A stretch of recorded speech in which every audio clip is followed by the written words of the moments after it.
ఎడారిలో జలధారలు. రచన doctor K. Job Sudarshan. రాజు: యెహోవా నాకు దయ చూపినట్లుగా నేను ఉపకారం చేయుటకు సౌలు కుటుంబంలో ఎవడైననొకడు శేషించి ఉన్నాడా అని అతన్నడగగా, షీబా యోనాతానుకు కుంటికాళ్ళు గల కుమారుడొకడున్నాడని రాజుతో మనవి చేసెను. సమూయేలు 2వ గ్రంథము 9:3. సౌలు యోనాతానులు గిల్బోవ పర్వతంపై కూలే నాటికి మెఫీబోషెతు వయసు 5 ఏళ్ళు. సమూయేలు 2వ గ్రంథము 4:4.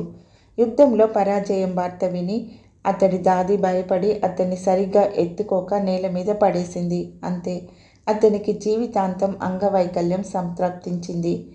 అతడి 2 కాళ్ళు కుంటివి. తన తండ్రి తాతలు యుద్ధంలో హతులు కాగా తన వారసత్వపు ఆస్తిని కోల్పోయిన మెఫీబోషెతు తన దాది కంగారు అజాగ్రత్త మూలంగా తన 2 కాళ్ళు పోగొట్టుకున్నాడు. మనకు సంప్రాప్తించే అరిష్టాలు చాలా వరకు స్వయంకృతాపరాధాలే.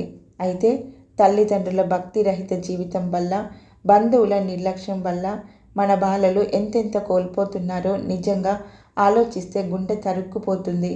తండ్రి దారిన తండ్రి, అతడి జల్సాలు, త్రాగుడు, స్నేహితులు అతడితో పోట్లాడి విసిగిపోయి పిల్లలను గాలికి వదిలేస్తే తల్లి. క్రైస్తవ కుటుంబాలలో సైతం ఇదే వరుస. అందుకే మెఫీబోషెతులు తయారవుతున్నారు నేటి సమాజంలో.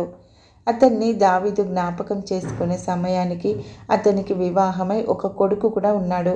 దావీదు ఇశ్రాయేలందరి మీద పరిపాలన ఆరంభించిన తర్వాత 8వ సంవత్సరంలో మెఫీబోషెతును పిలువనంపించాడు. దావీదు హెబ్రోనులో పరిపాలించిన సమయాన్ని కలుపుకొని లెక్క కడితే ఇప్పుడు మెఫీబోషెతుకు 21 సంవత్సరాలు. తన 5వ ఏట నుండి 21వ ఏట వరకు అతడు లోదెబారులో అమ్మీయేలు కుమారుడైన మాకీరు ఇంట్లో తలదాచుకున్నాడు. దినవృత్తాంతములు 1వ గ్రంథము 3:5లో ఉన్న అమ్మీయేలు ఈ అమ్మీయేలు ఒకడే. అయితే గనక ఈ మాకీరు బెత్షెబాకు అన్న అవుతాడు. లోదెబారు అంటే పచ్చిక బయళ్ళు లేని చోటు అని అర్థము.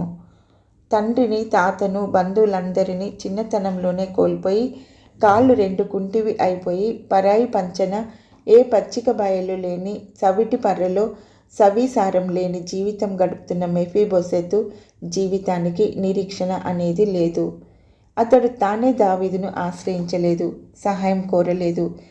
దావీదే అతడి కోసం కబురు పెట్టాడు. ఇది దేవుని కృప. మనం దేవుని అన్వేషించలేదు.